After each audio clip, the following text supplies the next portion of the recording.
Boa noite. Sejamos todos bem-vindos nesta casa de trabalho. Que a paz do Mestre Jesus nos felicite e que possamos levar daqui as informações tão necessárias para o nosso crescimento. Hoje, lembrando muito de algumas coisas que acontecem na nossa vida, principalmente final de ano, ouvindo também falar sobre a ansiedade de final de ano, quando todas as pessoas ficam muito mais ansiosas do que o normal, pela necessidade de ter, pela necessidade de fazer tantas coisas para o comprar, para o adquirir, e a gente muitas vezes esquece o significado maior do Natal, que é o nascimento de Deus, é a fraternidade de Deus, não, de Jesus, perdoe, mas não deixa de ser o Filho de Deus, e que Ele trouxe para a gente a fraternidade, a humildade, a compreensão, a caridade e mais ainda o amor. Isso é o que se faz necessário. Então, como aconteceu um fato ontem, e por eu ter lido antes uma mensagem, e chegando aqui, Mário perguntou se eu gostaria de dirigir, e eu fui abrir o mesmo livro que eu tinha recebido, de presente, e folheando, sempre saía a mesma mensagem. Eu digo, então eu acho que eu vou levar para cada um, porque é uma mensagem da Bíblia, não é uma mensagem do Evangelho, é uma mensagem da Bíblia, de um dos livros que formam todas aquelas escrituras mais antigas.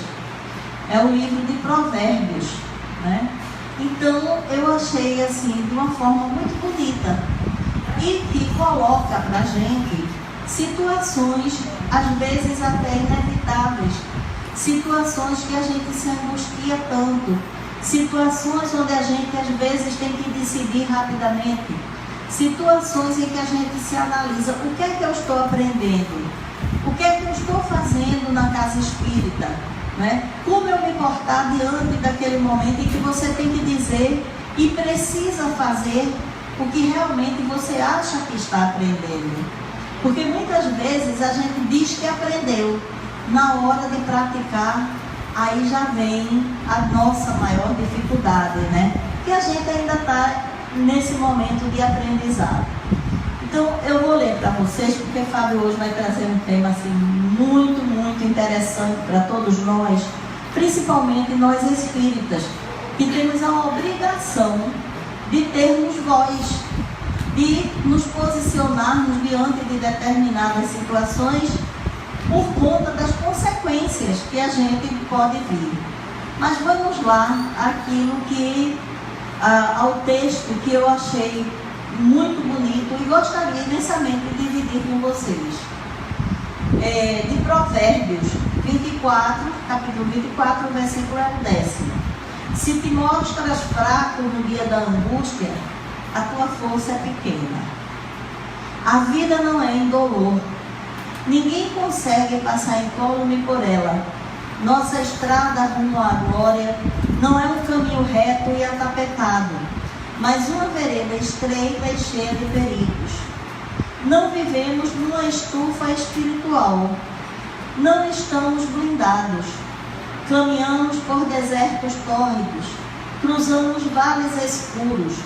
Enfrentamos tempestades borrascosas.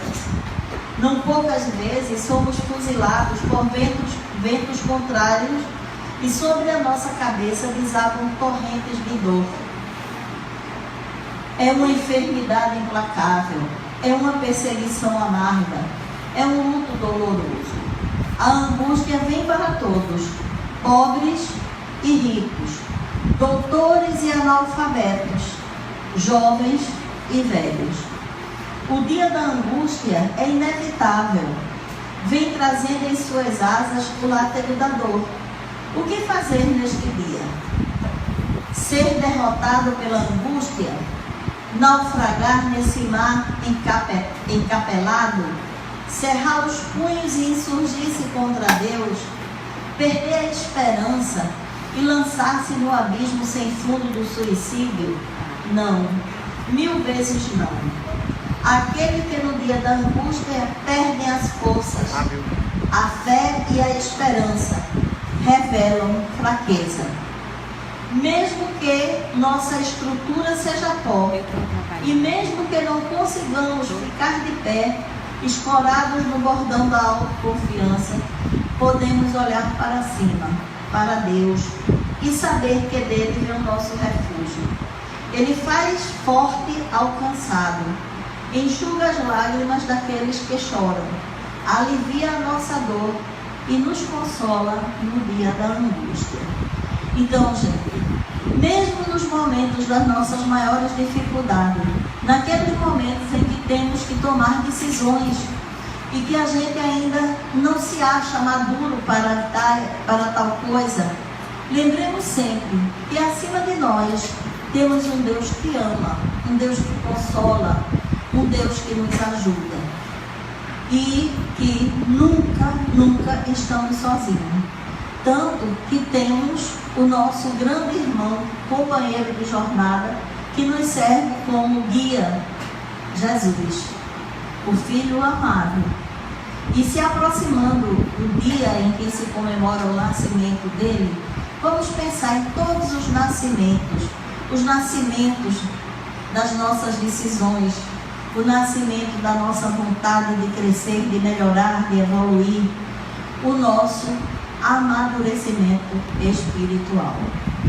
Então, vamos pensar, meditar e vamos também dar alguns avisos aqui. São 4 avisos. Primeiro, temos o Natal solidário, gente. No momento em que tanta gente passa grandes necessidades, sejamos solidários. Ser solidário não é só você compartilhar desejos, mas muitas vezes ser solidário é mitigar a fome daquele que nesse momento não tem também nada. É dar a oportunidade de alguém ter um Natal digno, de alguém ter um Natal onde não falta o necessário. O pouco que se fizer já faz uma grande diferença. Então é só chegar com, olha, não precisa grande, o que você puder, aqui atrás, colocar. Temos também o Natal da creche, temos o Natal das vovós, da casa, temos a distribuição da cesta básica das vovós, que vai ser terça-feira, e que a gente está necessitando, a casa está necessitando, né? Claudinha está ali, que é quem ajuda esse trabalho das vovós. Estamos necessitando de leite, gente. Leite. Porque a vovó, você sabe, né? A gente vai chegando assim numa certa idade, aí vem todas as doenças ósseas, e o leite é muito importante. É o cálcio. Então, quem puder, gente, um saquinho daqueles pequenininhos de leite já faz uma grande diferença. E temos também, né? A gente está aqui para pedir, né? Tem uma senhora, Dona Genesi, é uma senhora que está nesse momento necessitando urgente de fralda geriátrica tamanho G. Ela está realmente precisando com uma certa urgência. E o filho dela, o filho dela está aqui. Vocês podem procurar Solange depois aqui. Pode procurar Solange, que ela faz esse contato, vê como é que a gente pode ajudar. Vamos ajudar, né, gente? A gente está aqui para ajudar uns aos outros, né? Então eu vou deixar tempo para Fábio, que ele está com um tema assim formidável. E vamos pedir ao nosso irmão Guilherme para fazer a prece inicial.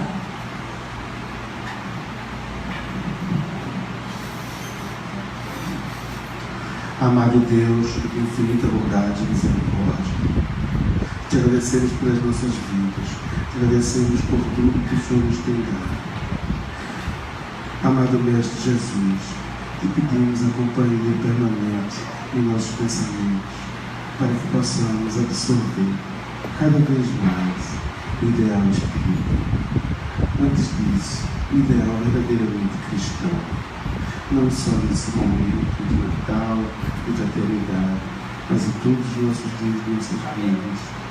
Que o nascimento seja diariamente, em nome de Jesus. Assim seja. Vamos passar agora a palavra para Fábio, que vai nos falar de um tema super atual, né, gente? Boa noite a todos, muita paz. Talvez diferente de outras palestras que eu faço aqui, geralmente eu gosto de trabalhar um pouco a questão do humor, porque é bom que a gente sorria e que a gente possa, até com as coisas que de uma certa forma nos cause algum sofrimento, até que a gente possa em determinados momentos brincar, para que a gente possa superar dificuldades, vivendo uma vida que nós sabemos que ainda é um planeta de expiações e provas. Mas o tema de hoje não cabe esse comportamento, vamos dizer assim, de quem utiliza da oratória espírita. Merece hoje uma calma e ao mesmo tempo um nível de compreensão em que a gente pare um pouco para pensar, refletir sobre aspectos que envolvem a vida humana. Tratar da questão do aborto e principalmente do abortamento, que é o ato em si, exige da gente uma parada para refletir sobre diversos elementos que envolvem a nossa própria vida. E além de todos esses elementos que estão contidos na sociedade planetária, cabe também uma análise sobre a nossa perspectiva como espíritas. Eu tenho verdadeiro pavor às religiões dogmáticas, não vou mentir, ritualísticas, que sem nenhuma explicação exige daquele que crê naquela religião determinados comportamentos que podem ser inadmissíveis à ética humana. A exemplo de matar em nome de Deus. O Espiritismo surge numa perspectiva completamente diferente, fugindo dos aspectos comuns das ditas religiões tradicionais e traz para a humanidade uma outra forma de ver a vida, levando em conta que o Espiritismo tem o seu aspecto moral, que nós chamamos de religião, porém sem perder os laços às outras questões humanas que também são importantes para o próprio fortalecimento desse aspecto moral, que são os conceitos filosóficos e científicos. Por isso que não é uma fé cega. Isso é tão forte que Allan Kardec, o codificador, diz que em determinado ponto, aonde a ciência nos provar que ali está a verdade, a partir de princípios, axiomas, estruturas que respondam cientificamente, que possa ser provado sobre os aspectos da ciência, que nós devemos seguir a ciência, fazendo com que a doutrina espírita se fortaleça, porque ela não tem na sua construção filosófica, moral, muito menos científica, de aceitar determinadas determinações que não tenham a razão como sendo o norte para as nossas convicções. Outro ponto importante é que nós não podemos, a partir das nossas convicções, agredir aqueles que não têm as mesmas convicções. Mas o que diria Allan Kardec do dia 30 de novembro de 2016, quando o Supremo, numa decisão ainda de primeira turma, diz, a partir de um processo jurídico de análise de um habeas corpus, de 5 integrantes de uma clínica abortiva, que no Código Penal diz que é crime. O que estava sendo discutido era o habeas corpus dessas 5 pessoas envolvidas no dito abortamento em questão, que foram presas em flagrante a decisão do STF, que é o Supremo Tribunal Federal, era analisar o habeas corpus, por surpresa, na avaliação desse habeas corpus, se ele estava correto ou não, se ele deveria existir ou não, o ministro Barroso, que é um dos ministros do Supremo Tribunal Federal, põe em questão a descriminalização do aborto, como sendo uma forma de defender o habeas corpus, a garantia do habeas corpus. Isso gerou um conflito que chamou a atenção do Brasil como um todo, mas fora do Brasil também, sobre o tema descriminalização. Porque Barroso diz no texto, na sua explicação, inclusive eu estou com ela aqui na íntegra, e li hoje por várias vezes, mais uma vez, para analisar o que ele escreveu. É incrível, porque ele faz considerações sobre direitos constitucionais, direitos humanos que realmente são importantes, mas põe em xeque outros direitos fundamentais, a exemplo, o direito à vida, levando em conta direitos importantes, como o direito da mulher, uma questão de gênero e outros pontos que eu vou tentar citar aqui. Isso leva a gente a uma reflexão do nosso tempo, que se Allan Kardec estivesse hoje aqui, ele faria, não tenha dúvida, sobre a lógica da ciência. O que é interessante é que o ministro afirma que até 3 meses não é crime fazer o aborto. E essa imagem que vocês estão vendo, dessa mão aqui, na verdade, saiu do ar. Está dando problema aqui, eu acho que esse negócio de reiniciar. Mas você deve ter visto antes. Na mão de um ser humano, um feto com 3 meses tem exatamente esse tamanho.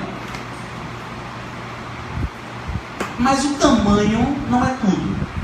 Um feto com 3 meses desse tamanho, ele tem todos os seus órgãos formados. Todos. A única coisa que não dá para definir é se será um menino ou uma menina. Geralmente não dá. Tem que ser um pouquinho mais. Às vezes até já dá para ver, mas é um pouquinho mais. Mas o aparelho reprodutor já está pronto. Tem unhas. E a estrutura dentária, obviamente, que irá surgir mais adiante, quando nascer, mas a estrutura, na sua condição biológica, já está pronta. O juiz acordou naquele dia, o ministro do Supremo decidiu, baseado em textos jurídicos e não científicos, que com 3 meses não tem vida. Porque se você disser que pode e não é crime, é porque você caracteriza que não tem vida. Temos um problema, e aí eu não quero falar da paixão daqueles que discutem o aborto. Eu já fui para determinados debates que são assim, uma loucura. Você tem pessoas que são tão radicais em determinadas defesas. Eu vou dar um exemplo: o Congresso Nacional. Me perdoe, mas o Congresso Nacional não tem legitimidade para falar o que é bom e ruim nesse exato momento. O Supremo tomou decisões essa semana que deixa a gente de orelha em pé. Tomaram uma decisão de um acordão. Mas tudo bem, acharam uma brecha jurídica que seja, mas muito questionável. Mas é esse Supremo que decide a nossa vida. Os legisladores do nosso país definem as leis e o judiciário faz cumprir. Mas no cumprimento da lei existe um problema ou uma solução. Depende da circunstância. É a interpretação da lei. Existe uma subjetividade na lei que faz com que a análise daquilo que está sendo colocado pode ficar sob a condição da decisão do Supremo, exatamente por isso, porque o juiz da sua cidade, que é o chamado juiz de primeira instância, ele pode tomar uma decisão e essa decisão ser questionada, que é o recurso. Isso chegar na segunda instância, que são os juízes que compõem a corte no Estado, e aí também chegar a uma decisão que pode ser questionada ainda, e aí a interpretação tem que ser feita realmente pelo Supremo, porque as leis humanas, de fato, têm seus limites para tentar, vamos dizer assim, abarcar tudo que nós temos de convivência na sociedade. Parece um assunto chato, mas não é não. É um assunto altamente complexo que merece a nossa preocupação. E muita preocupação. Tudo bem, alguém disse, o STF acabou de decidir pela descriminalização do aborto até os 3 meses. Isso não é bem verdade. A primeira turma, que são 5 ministros, dos 11 ministros, decidiram nesse habeas corpus garantir o habeas corpus baseado num texto de Barroso, que no texto fala da descriminalização, mas isso ainda não é vinculante para todo e qualquer caso. Ainda cabe as análises. Por exemplo, o juiz de primeira instância aqui em Paulista pode decidir que é crime, sem querer saber da opinião, da decisão dessa primeira turma, porque 3 foram a favor: Barroso, Edson Fachin e Rosa Weber. Os 3 foram a favor. O relator, que é Marco Aurélio, não se pronunciou, e o outro, deixa eu ver quem foi o Luiz Fux, que também não se pronunciou, mas 3 pronunciaram que concordavam com o que Barroso colocou. Então, assim, dos 11 ministros do Supremo, 3 já disseram que concordam com essa tese. Isso é preocupante porque isso abre um precedente que começou em 2012. Em 2012 foi aprovado pelo Supremo Tribunal Federal que crianças anacéfalas que não têm na estrutura cerebral o cérebro, no máximo tem o cerebelo, essas crianças podem ser abortadas de forma legal, porque não tem a construção neurológica completa e perfeita.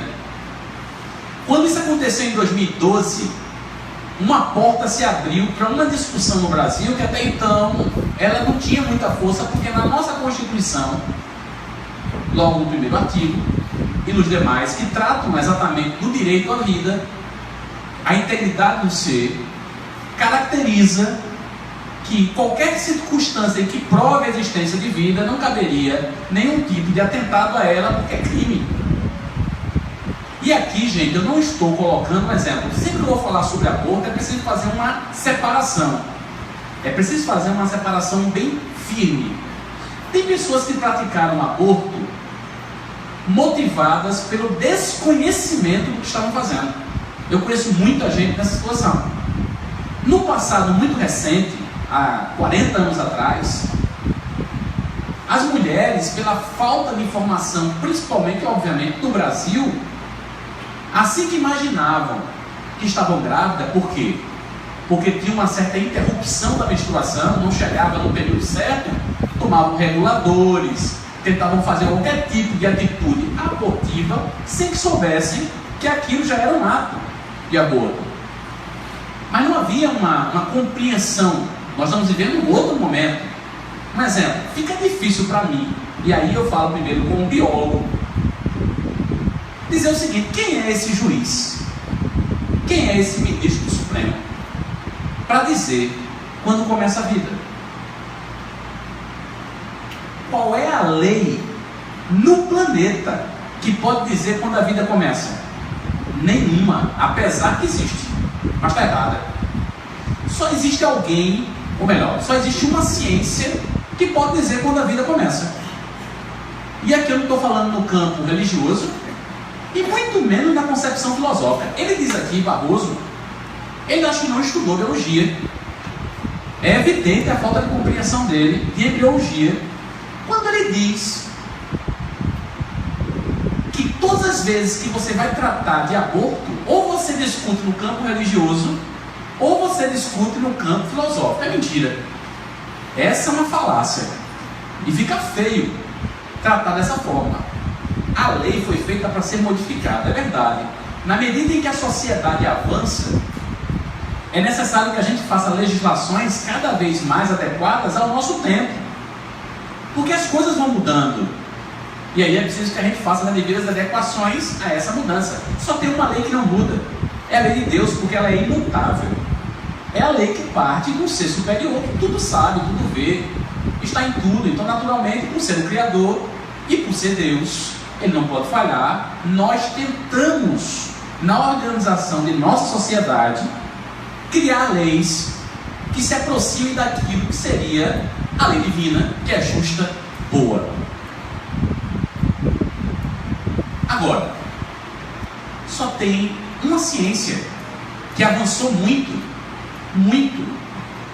desde a concepção do microscópio até hoje. Só existe uma ciência que pode falar disso com propriedade. É a biologia. Especificamente em biologia. Sabe quando é que começa a vida? E é indiscutível isso. Na concepção. Para 90% de qualquer pesquisador do mundo, a não ser que ele seja um ativista de outro tipo de pensamento e ele, de alguma forma, contamine os seus próprios conceitos. Mas a ciência é muito clara. Quando o espermatozoide, que é um gameta, uma célula específica do homem, isso no campo de uma concepção natural, soma-se ao ovócito 2, que a gente chama de óvulo, ali se inicia a vida. Ponto final. Não há discussão. Nós temos prova disso, isso é factível. Isso não é mais uma hipótese de 200 anos atrás, de 100 anos atrás. Isso é ciência pura. A concepção é o início da vida humana. Acabou. Isso não é radicalismo religioso. Isso não é radicalismo filosófico.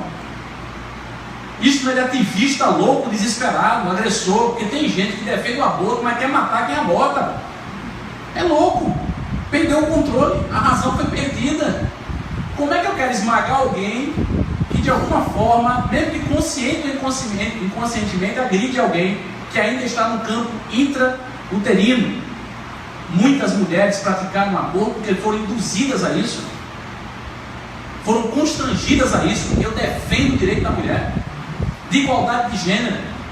Ele diz aqui, e depois vocês podem ler, isso está explícito, que o aborto é a garantia da igualdade de gênero, onde a mulher pode se tornar igual ao homem. Por quê? Porque se ela tem um feto no seu útero e diz, agora eu vou tirar, eu me igualo ao homem na condição de não querer gerar. O homem não gera por questões de ordem biológica, e a mulher passaria a ter o direito de se igualar ao homem e não gerar. O problema é muito mais grave. Quem disse que a gente gera biologicamente alguma coisa? Pode ser feito in vitro. A prova é tanta que você pode fazer in vitro uma fecundação e você pode construir um feto, um embrião, né? Você pode construir um embrião até um determinado ponto, onde você decongela ele, esperando o útero no futuro para fazer uma gestação. Então, meu amigo, não venha me dizer que aquele ser que foi constituído da união de dois gametas é parte de alguém. Ele não é. Ele tem individualidade biológica própria. Mas aí ele fala em outro conceito. Ele diz que existe uma dependência desse ser, de ser nutrido pela mãe e ser guardado pelo útero, quer dizer, a proteção e a nutrição. Tudo bem. Eu tenho uma bebê ainda de 5 anos, para mim é bebê. Porque se deixar de alimentar ela, ela não sabe nem fazer o leite que eu faço para ela. E se deixar de abrigá-la, ela morre. Ao nascer, um determinado tempo, nossos filhos, eles precisam de nutrição e alimentação. E nem por isso nós legalizamos a possibilidade do infanticídio. Não cabe. Não é porque ele está no útero que caracteriza parte do corpo da mulher. Não é parte do corpo da mulher. Por mais respeito que nós tenhamos à mulher, por mais respeito que nós tenhamos ao sacrifício que as mulheres fazem, pela discriminação, pelo desrespeito, realmente por toda uma perseguição histórica dos homens que se acham superiores, mas ainda assim, biologicamente, O ser que ali se constitui, ele tem sua própria individualidade, não sendo parte de ninguém. Agora, a lei é muito clara e o Espiritismo tem um posicionamento que está lá no Livro dos Espíritos sobre que condição a mulher pode optar pelo aborto. Sobre duas condições. Uma de elemento emocional incalculável. Não dá para você medir uma situação onde alguém sofreu violência, foi estuprada e aí é uma gestação. Você não pode exigir de um ser que foi agredido, que está sob força de um ato de violência, manter uma gestação. Os espíritos são tão compreensivos diante disso, da nossa necessidade de compreensão emocional no que tange à violência cometida à mulher, de um ato em que ela não foi parte, sob hipótese nenhuma, cabe à mulher decidir. E os espíritos, nem a espiritualidade, se contrapõem. E a outra possibilidade é a condição de colocar em risco a vida da mãe. Sob essas duas condições, cabe o aborto dentro de uma legalidade. Isso o Espiritismo fala desde 1857 e passa a vigir na nossa Constituição de forma mais clara, evidentemente a partir de 88, com a nova Constituição. E onde entra o Espiritismo nisso tudo? Primeiro, tratar a questão no campo do direito à vida, independente se você é espírita ou não. Quem está defendendo, nesse momento, isso não se tornar uma decisão mais adiante, ou tentando defender, para que isso não se torne uma decisão do colegiado do Supremo, porque se 3 ministros já têm essa posição, isso pode estar muito bem no entendimento de outros. E isso pode se tornar amanhã uma decisão, porque é um processo que se caminha para isso. É o risco que nós corremos hoje de uma legalização que tem por trás interesses de ordem política, econômica, principalmente econômica. Obviamente social, mas não social naquilo que tem o melhor para o social. É o contrário. A forma como ele trata é uma forma onde os pobres não têm direito ao atendimento. Engraçado. Então a gente, em detrimento de um país que não garante aos mais pobres um atendimento de saúde de qualidade, a gente assassina crianças. Como sendo isso a forma de combater a nossa ineficiência social, de resolver os nossos problemas de desigualdade social. Se a gente permanecer no silêncio, e isso é um risco muito grande, acontece o que está acontecendo naturalmente nesse país. As pessoas reclamam de um congresso falido, mas quem elegeu aquele congresso, ninguém chegou ali porque foi um currículo de alta qualidade, ninguém chegou ali porque tem competência aprovada, ninguém chegou ali no congresso porque foi concursado. Eles foram eleitos, mas no Supremo são concursados. Mas quem faz a lei somos nós. Por que nós? Porque somos nós que elegemos os legisladores. Quem está defendendo agora essa tese, mas de forma distorcida, é a bancada evangélica, que a gente critica tanto. Quantas vezes a gente não critica o radicalismo da bancada evangélica, o preconceito da bancada evangélica? Mas quem está defendendo nesse momento lá é a bancada evangélica. E mais alguns que adoram matar pessoas adultas, mas para não perder o voto de sua base, está defendendo a tese, mas não tem interesse nenhum no sentido mais específico, mais profundo do tema. Mas infelizmente é o que a gente tem. E é isso que está acontecendo nesse momento. O Congresso já quer mudar uma legislação para evitar essa decisão amanhã se tornar algo do conjunto do Supremo. O Espiritismo diz para a gente que a vida começa na concepção. Incrível. O Espiritismo é a primeira religião a dizer isso. A primeira. Até um dia desse, não havia apesar da Igreja Católica dizer também que era concepção, mas não havia uma defesa científica muito bem construída. O Espiritismo, na resposta dos Espíritos, no livro dos Espíritos, que trata sobre aborto, vai lá, aborto, e leia todas as questões, é perfeita. A visão que os Espíritos nos passam, através do livro dos Espíritos, está além está além de 2016. A concepção do livro dos Espíritos, pode ter certeza, é de 2050. Nós só vamos atingir o que está no livro dos Espíritos em 2050. É minha imaginação.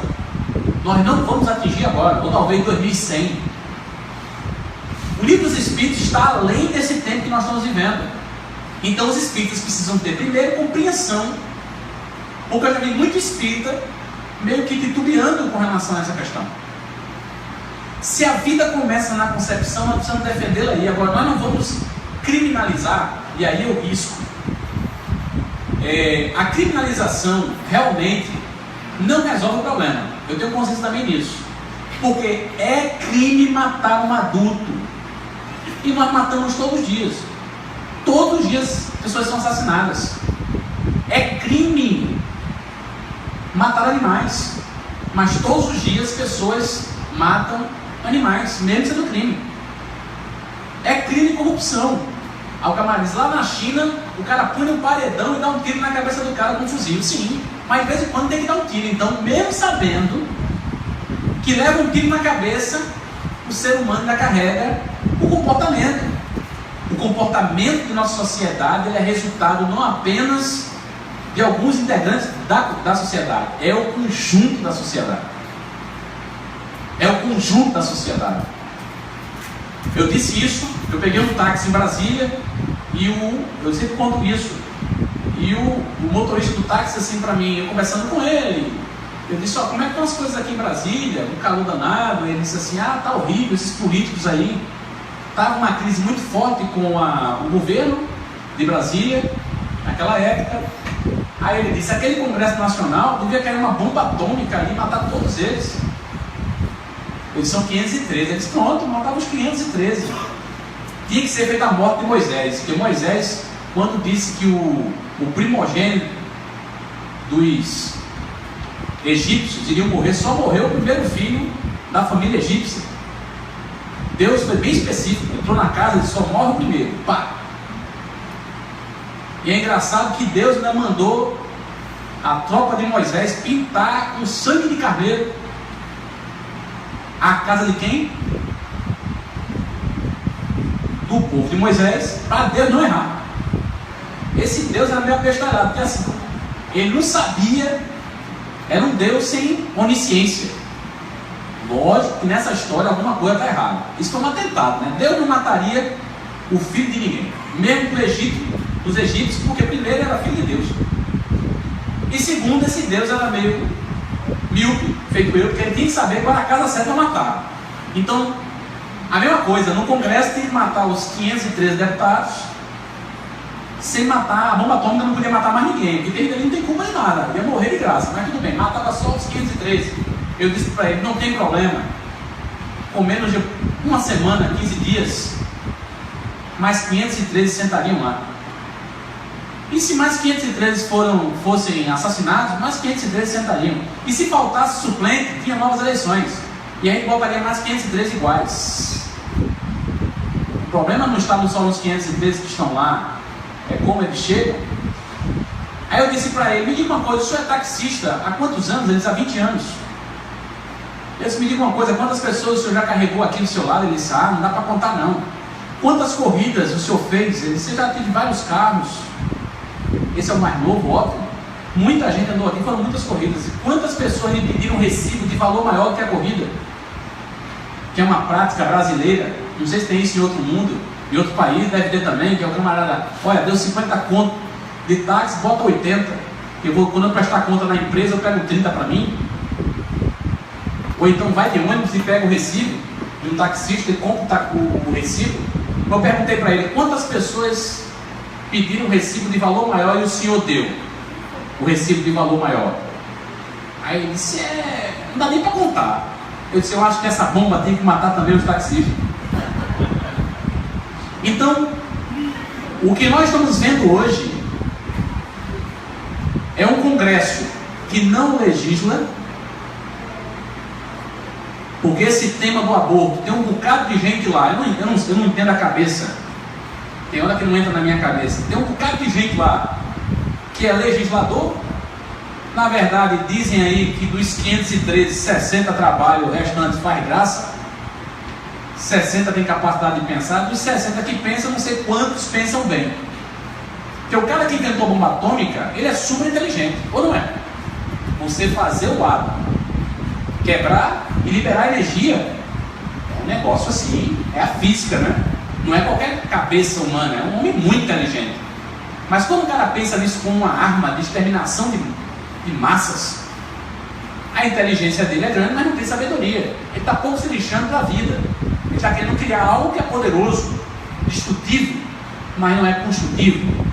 Mas a mesma mente humana que utiliza o átomo para esse tipo de força destrutiva é a mesma mente que constrói, depois de uma Segunda Guerra Mundial, um equipamento de tomografia e depois avança para um equipamento de ressonância magnética que hoje salva a vida de muita gente e consegue fazer a previsão antecipada de um tumor que poderia se tornar um tumor que levasse a pessoa à morte, mas a pessoa pode ser salva pela capacidade preventiva de, em tempo, resolver o problema. Eu não entendo como é que esse tema é tão complexo e o Congresso não faz debates abertos, mais firmes com relação a isso, mas sendo verdadeiro. Porque a indústria do feto no mundo inteiro não é mentira. Não é aquela história do ET, não sei o que, de vagina, não é isso não. Existe sim uma indústria no mundo inteiro que se compra hoje órgãos, se compra feto, isso nos Estados Unidos, isso fora dos Estados Unidos. A China é quem mais produz isso hoje. Isso não é mais brincadeira, não é uma história de carochinha nos que são contra o aborto, não. É verdade. Recentemente pegaram uma das maiores ativistas a favor do aborto dos Estados Unidos e gravaram ela num jantar, e ela, nesse jantar, sem saber que estava dialogando com ativistas contra o aborto, ela declarou que sabia todo o mercado de venda de órgãos e de fetos. Está aí uma confusão. Inclusive a ONG dela, que era super bem financiada pelo Congresso americano, vai ser investigada agora pelo próprio Congresso americano, provando que não pensem que não existe mente para todo tipo de atitude humana, inclusive essa. Mas tire tudo isso, tire a religião e vamos para o campo da ciência. Gente, vida é concepção. Se é isso, a gente precisa defendê-la. Para nós espíritas, a vida tem uma concepção ainda muito mais ampla e a nossa responsabilidade passa a ser maior.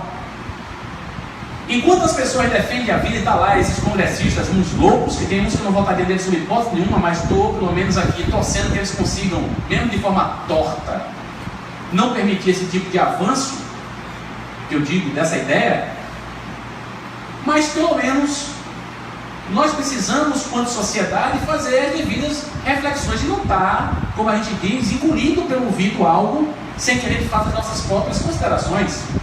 Não, é importante. Eu participei de um debate na Universidade Federal uma vez, e eu respeito muito as professoras que fazem parte ali do Centro de Ciências Sociais e que são formadoras de profissionais de nível, reconhecidas aqui no Brasil e fora do Brasil, no campo da assistência social. E eu fui chamado para um debate e eu sou lá doido discutir no campo do feminismo. Não, eu respeito. E sei que a mulher merece ter o seu direito garantido. Eu participei de 2 debates. Um foi um debate, primeiro, sobre a Lei Maria da Penha. Quando a lei foi aprovada, eu fui chamado, fazia parte do núcleo de estudo sobre violência. E nessa discussão, era um debate, e não me chamo para ser debatedor, porque eu vou debater.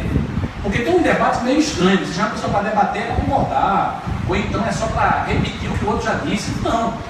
Eu coloquei o seguinte: a Lei Maria da Penha é um grande avanço, apesar de ter falhas na construção do texto legal.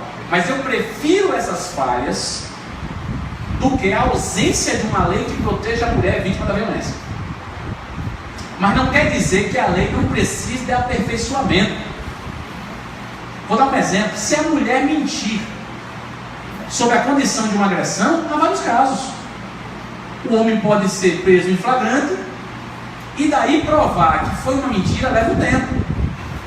E aí você pode ir para uma periciar, um presídio, não uma periciar, mas um presídio. Até que se discuta. Há várias situações hoje sendo discutidas na prática da lei e vários casos sendo provados de violências que são pseudo-violências para se utilizar da lei para atingir o outro. Mas em detrimento disso, essa lei hoje salvou muita vida de mulheres que são vítimas reais de um número absurdo de violências que são praticadas contra a mulher. Então, na balança, existe aí alguns casos que, na prática, alguns delegados se queixam muito de autoflagelação e depois dizendo que foi uma agressão. E muitos delegados numa situação difícil na hora de tomar a decisão de uma prisão preventiva. Mas eu não vou entrar nesse mérito. Eu participei do debate e disse: eu sou a favor de que se aperfeiçoe faça aperfeiçoamento da lei, mas não deixe de ter, porque é um número absurdo de assassinatos. E a gente, como espírita, sabe da importância do direito à vida em todos os níveis e do respeito aos direitos humanos. O maior tratado que eu conheço de direitos humanos é a Codificação Espírita. Eu provei isso num debate com as feministas. Elas falavam de textos históricos de defesa da mulher. Existe uma carta que não está na codificação, mas está na Revista Espírita de 1864, que Kardec recebe uma informação dos espíritos que homens e mulheres são iguais. Em 1864, dizer que homens e mulheres são iguais, da forma que está escrito, só será visto 40 anos depois, pelos movimentos feministas. Os espíritos antecipam o movimento de luta pela igualdade de gênero. Mas a igualdade de gênero não pode ser colocada como sendo um instrumento de assassinato de vida de ninguém. Não pode se proteger uma vida que tem que se proteger, que é a vida da mulher, em detrimento de uma vida que surge, que tem sua individualidade. Nenhuma mulher consegue dizer para o feto: pare de comer agora, ou cessar o processo de nutrição, porque não depende diretamente do sistema simpático, e sim do sistema parasimpático. Um exemplo: para que nosso coração esteja batendo, existe um sistema chamado parasimpático, que ele é conduzido pelo nosso cérebro, e sem que a gente mande, o coração bate. Se você vê alguém que você ama, o coração bate mais forte, mas porque algumas substâncias produzidas pelo prazer de ver o outro faz com que o seu coração bata de forma diferente. Mas ainda é parasimpático. Você não manda de parasimpático mais forte agora? Do mesmo jeito que se você vê alguém que você odeia, o coração também pode bater mais forte. Resultado de também substâncias que, espalhadas pelo organismo, fazem aumentar a aceleração cardíaca, mas ainda assim é parasimpático. O sistema que alimenta o feto, ele tem ordem parasimpática. Você não manda de forma direta, tipo, fecha a mão, abre a mão, fecha a mão, abre a mão. Isso aqui é simpático. Sistema simpático, eu estou mandando. Essa é uma decisão minha. Então, dentro desse aspecto, cabe a nós, como espíritas, e aí o livro dos Espíritos começa a trazer essa informação para a gente muito claro. O espiritismo é essa defesa pura de que, se existe vida, deve ser respeitada, seja qual for a vida. Estou falando de vida de qualquer ser, não é só o ser humano, não. Nós temos muito ainda a evoluir. Quando eu vejo a perspectiva do aborto, na lógica da legalização, eu entendo que a gente come vaca, boi, animais como galinha, a gente come tudo, a gente mata tudo que a gente acha que deve matar, porque se a gente ainda não consegue defender a vida humana na sua plenitude, avalia a bicharada, o restante não vai respeitar nunca. Nunca não, vai demorar, porque não existe nunca para a evolução.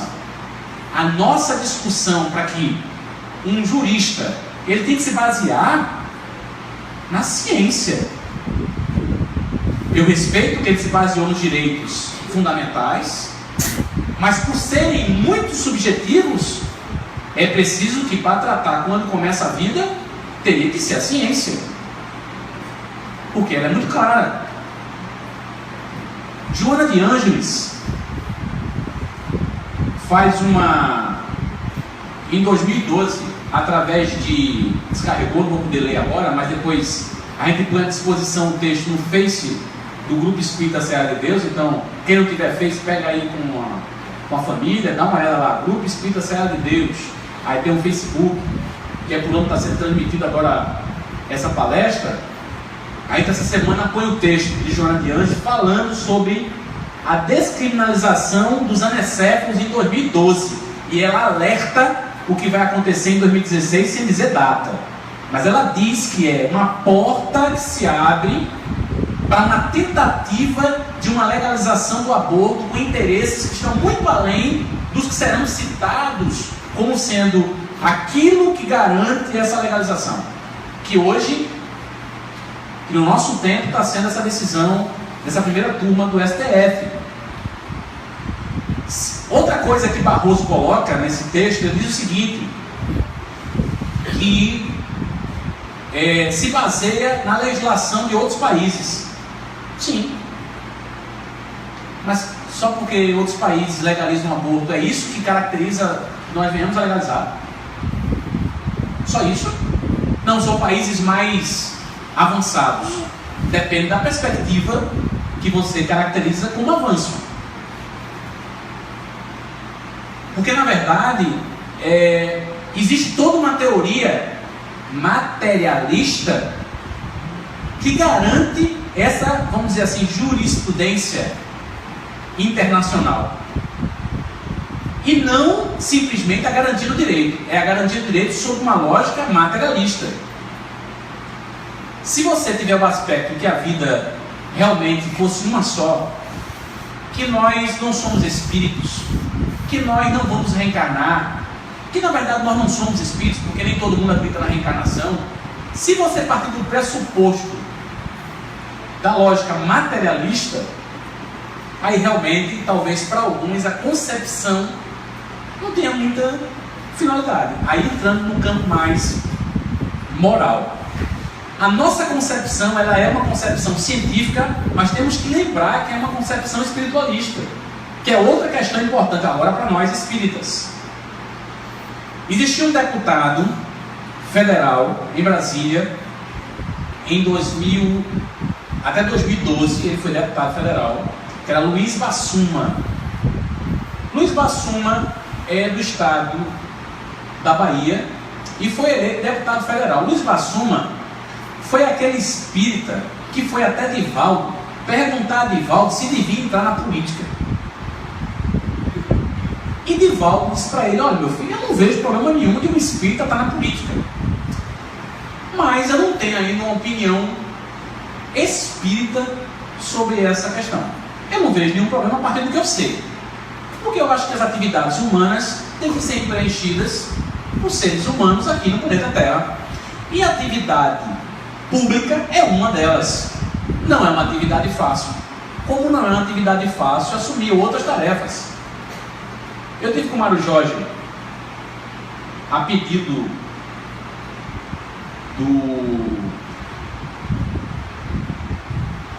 da Justiça aqui do Estado, para participar do encontro ecumênico. Aí a gente chegou mais cedo e a gente foi ver uma reunião dos desembargadores. Tinha desembargador dormindo, babando, tinha desembargador que estava lendo não sei o que lá, menos ouvindo o que o advogado estava defendendo, apesar que eu estava contra o advogado, porque o advogado estava defendendo uma empresa aérea que deixou de garantir um direito para um determinado consumidor, e estava aquela confusão. Mas tinha gente que estava prestando atenção, tinha gente que não estava prestando atenção, tinha gente que estava conversando, aquela confusão toda. E eu disse para o Mário assim, você está vendo tu, Fábio? É aqui que se decide a vida de muita gente. Para bom ou para ruim. Não faz uns meses, uma pessoa chegou para o Mário Jorge desesperada, porque foi atrás de um defensor público municipal para defender uma causa, e a causa tinha sido ganha. Mas o defensor conseguiu botar um documento assinado de forma não compreensiva pela pessoa, ela não tinha compreensão, analfabeta, garantindo a ele ganhar o percentual da causa ganha. Mas não é um defensor. municipal para pessoas que não têm como pagar. Como é que ele quer ganhar a causa? Ele ganha para isso. Ah, mas é pouco. Aí, Mário me contou, após aconteceu isso, ela aqui desesperada, eu fui lá na Defensoria Pública Municipal e tratei com muito carinho. Não fui até ele, fui até o chefe dele, que eu não tinha que expor, a princípio, e disse: diga a ele que não faça isso, porque eu estou sabendo o que ele fez e eu vou tomar providência. Mas foi isso. Óbvio, eu sabia que era a solução, e que ele nem vá na próxima audiência, porque o juiz vai convidá-lo a determinar o valor da causa, ele não estando presente, morre, está resolvido, e a mulher não pagava nada. Você tem uma ideia? Isso decidia a vida dela, né, Mário? Pois é, isso acontece todo dia. Vocês viram recentemente juízes sendo acusados também de vender habeas corpus. Tem juiz sério? Tem, muito. Não tenho dúvida. No mundo todo. No mundo inteiro. Mas como é que um traficante paga? Não sou eu que estou dizendo, na imprensa. O traficante paga 150 mil reais e consegue um habeas corpus no final de semana. E volta para a atividade criminosa dele. Como é que a gente pode fazer isso? Vamos botar juiz espírita, gente. Não é que o espírita é melhor ou pior. Mas se os espíritas quiserem ser juízes, eu acho uma boa. A chance é menor do juiz espírita. Eu imagino isso. Como é menor quando a pessoa, independente de ser espírita, tem compreensão moral, seja qual for a religião que ele abraça. Tem até materialista que é melhor que religioso. Agora, o que é que diz o livro dos Espíritos? Qual a missão do espírito encarnado na Terra? Ocupar as instituições humanas para modificá-las. Eu pensei, quando li a primeira vez essa questão, que a missão do espírito encarnado na Terra era se preparar para se espiritualizar para ir para o nosso lado. É não. Você não viu a história dos médicos? E não é só no Brasil não, viu? Que põem próteses, órteses vencidas. Porque uma prótese ou uma órtese, um exemplo, a prótese ela substitui a função de um órgão. A órtese ela complementa. Vou dar um exemplo: o estente que você põe lá na artéria do coração para desentupir e depois colocar para manter a estrutura para não entupir. É uma molinha de um metal, está dizendo ali que tem, né? Tem um bocado ali que tem. Independente da idade, tem um bocado, né?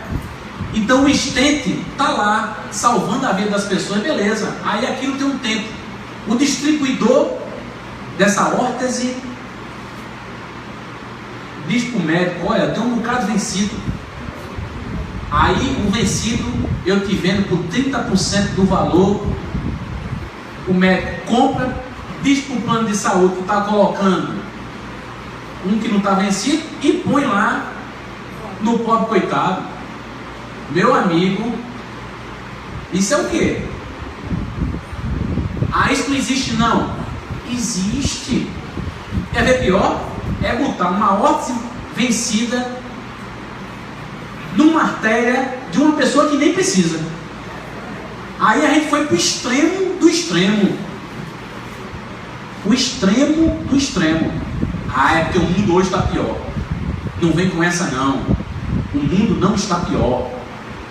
Nós sempre fomos assim.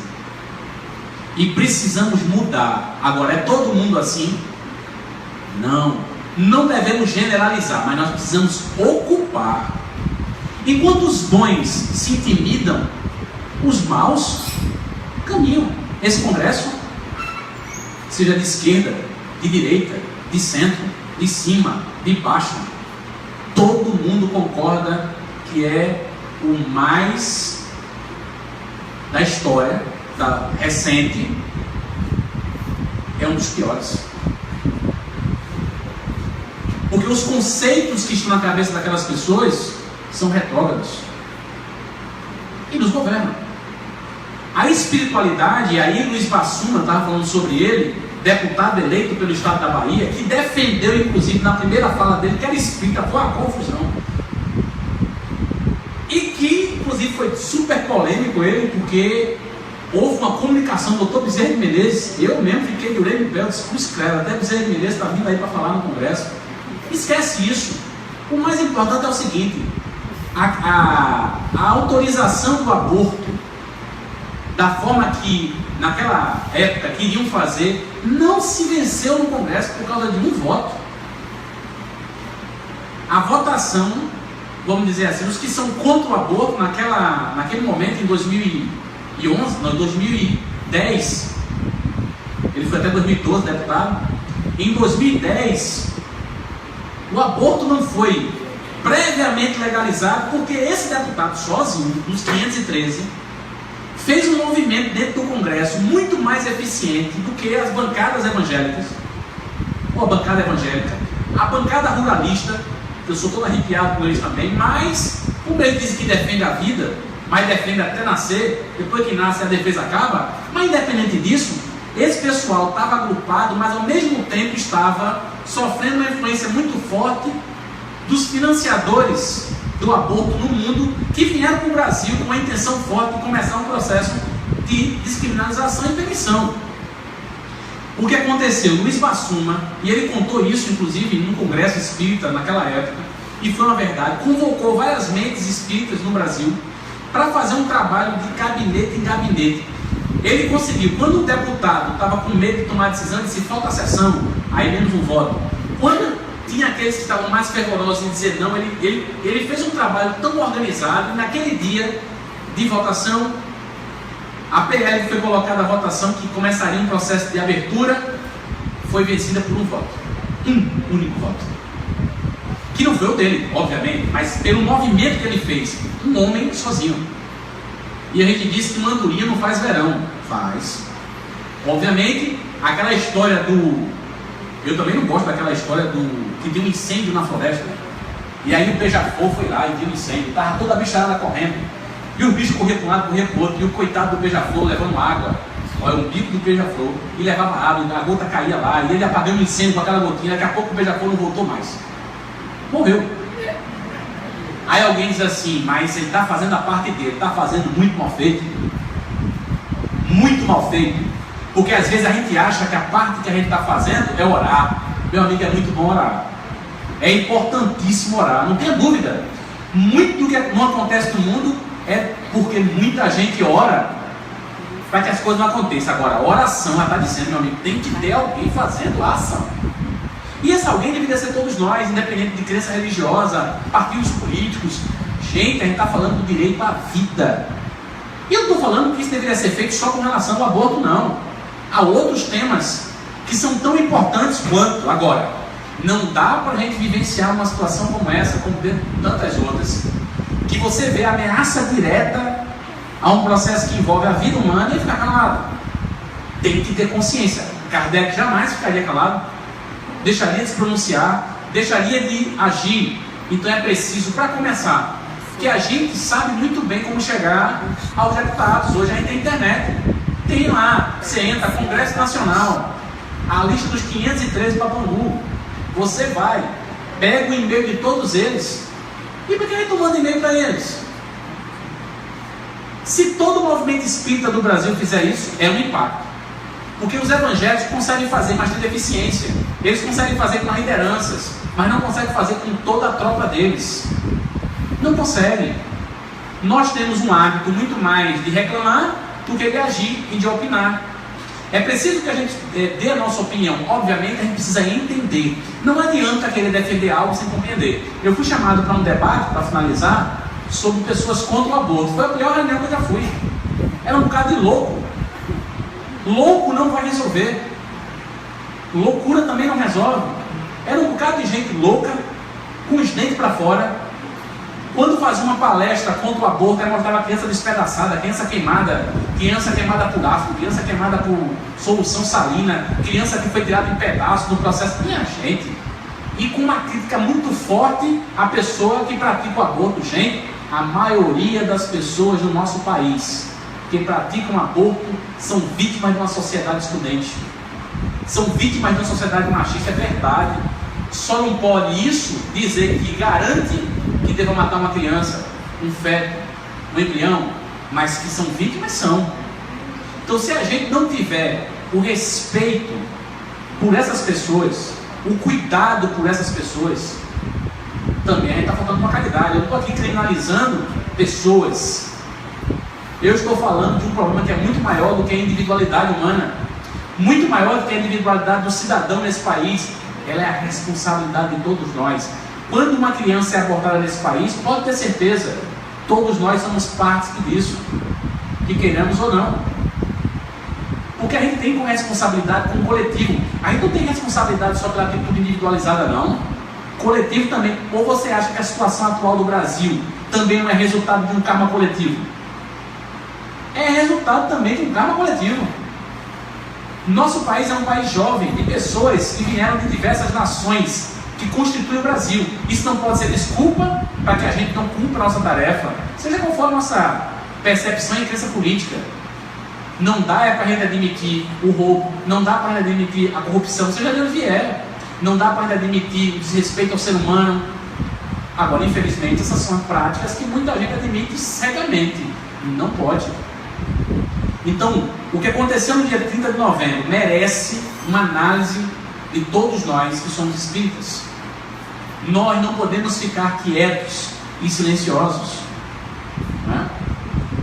Eu não sei se Mário já conseguiu fechar a programação total do semestre, mas eu acho que esse é um tema que, se ainda puder encaixar, vale a pena.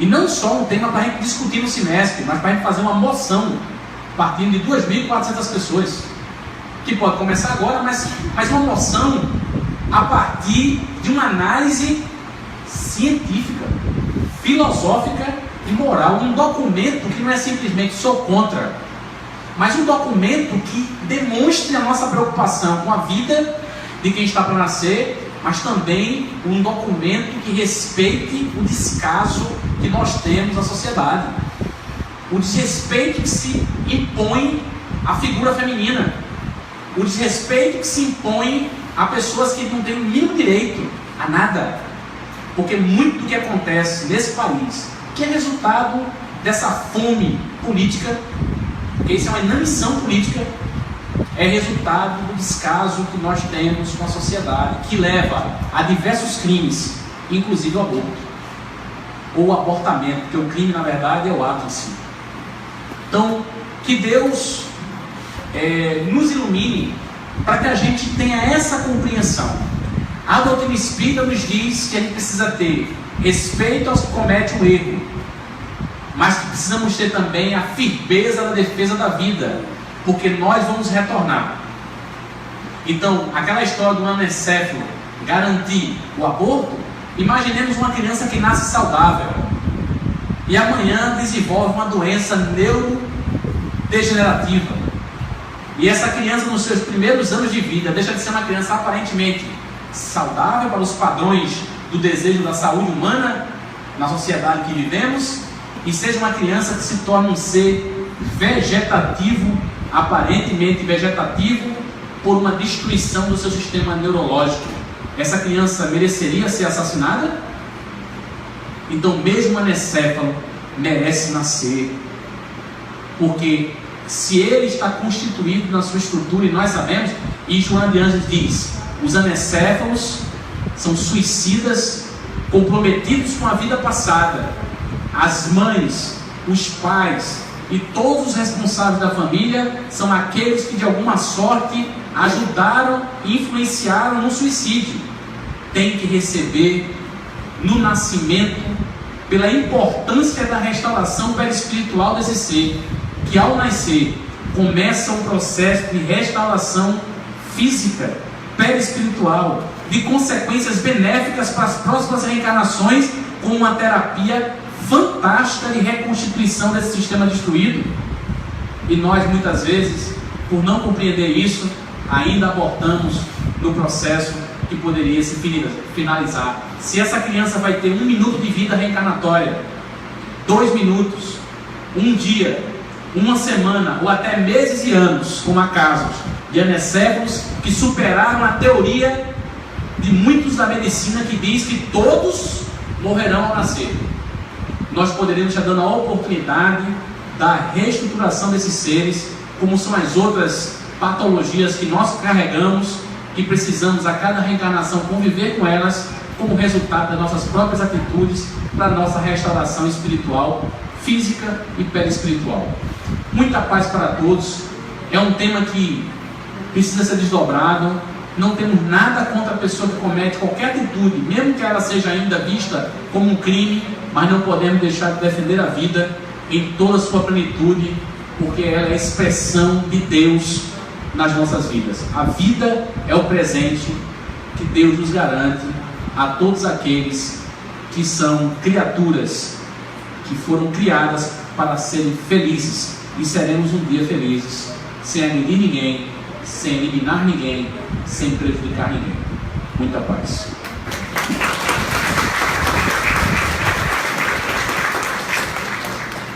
Muito bom esse tema, né? Fale outras vezes, por favor. É importante que a gente tenha essa consciência. Vamos pedir a nossa irmã Solange para fazer a música.